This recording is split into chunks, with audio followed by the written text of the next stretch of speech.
It's not an accident that the axiomatic Western individual is someone who was unfairly nailed to a cross and tortured. It's like, yes, right, exactly.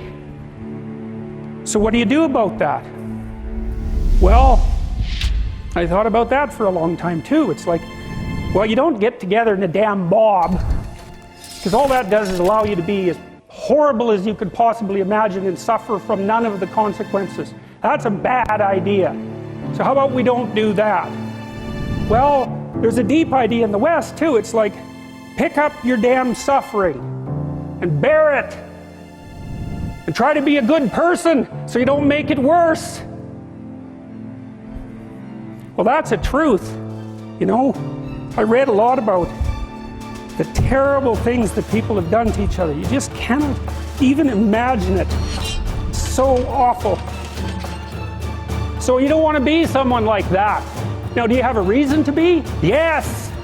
You have lots of reasons to be. God, there's reasons to be resentful about your existence. Everyone you know is going to die.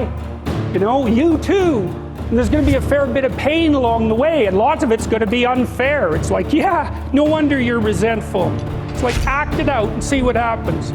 You make everything you're complaining about infinitely worse. There's this idea that hell is a bottomless pit, and that's because no matter how bad it is, some stupid son of a bitch like you could figure out a way to make it a lot worse.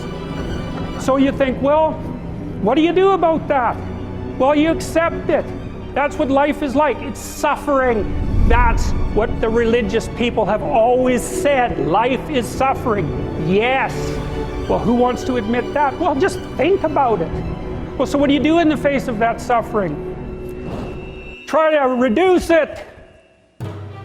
Start with yourself. What good are you? Get yourself together, for Christ's sake, so that when your father dies, you're not whining away in a corner, and you can help plan the funeral, and you can stand up solidly so that people can rely on you. That's better. Don't be a damn victim. Of course you're a victim. Jesus, obviously. Put yourself together. And then maybe if you put yourself together, you know how to do that. You know what's wrong with you, if you'll admit it. You know there's a few things you could like polish up a little bit, that you might even be able to manage in your insufficient present condition. And so you might shine yourself up a little bit, and then your eyes will be a little more open, then you can shine yourself up a little bit more, and then maybe you could bring your family together instead of having them be the hateful, spiteful, neurotic, infighting batch that you're like doomed to spend Christmas with. So then you fix yourself up a little bit, kind of humbly, because, you know, God, you're a fixer-upper if there ever was one. And then you got to figure out, well, can you figure out how to make peace with your idiot brother? And probably not, because he's just as dumb as you, so how the hell are you going to manage that?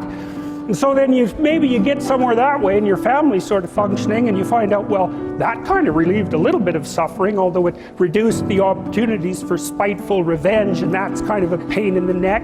And so then you get your family together a little bit, and you're a little clued in then, at least a bit, because you've done something difficult that's actually difficult. You're a little wiser, and so then maybe you could put a tentative finger out beyond the family and try to change some little thing without wrecking it. Our society is complex, and we teach our students that they could just fix it. It's like, go fix a military helicopter and see how far you get with that. It's like, what are you going to do? You're like a chimp with a wrench.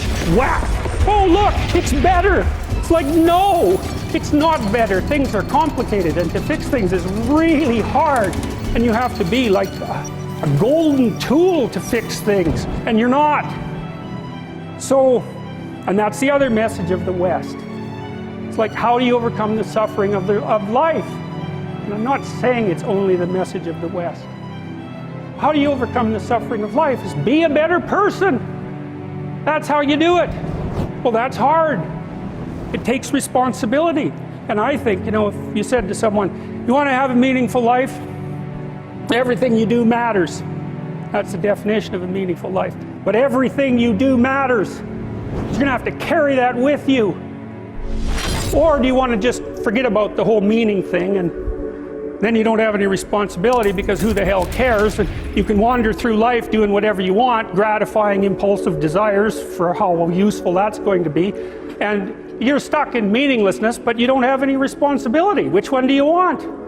Well, ask yourself, which one are you pursuing? And you'll find very rapidly that it isn't the majority of your soul that's pursuing the whole meaning thing, because, well, look what you have to do that. You have to take on the fact that life is suffering. You have to put yourself together in the face of that. Well, that's hard. Christ, it's amazing people can even do it.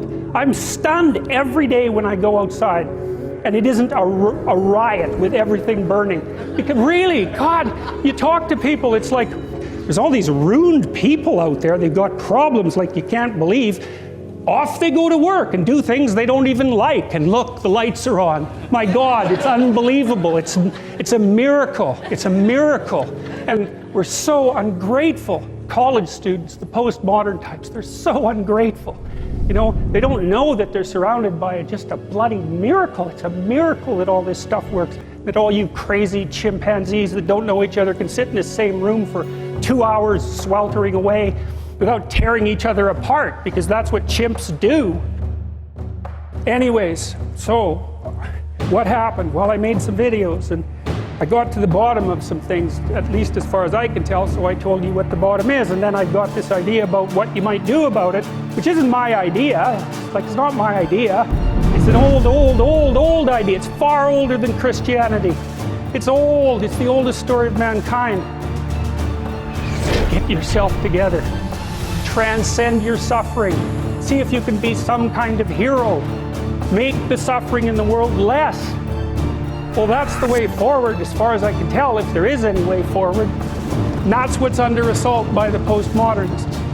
So look out, because they know exactly what they're doing, and they know exactly why they're doing it.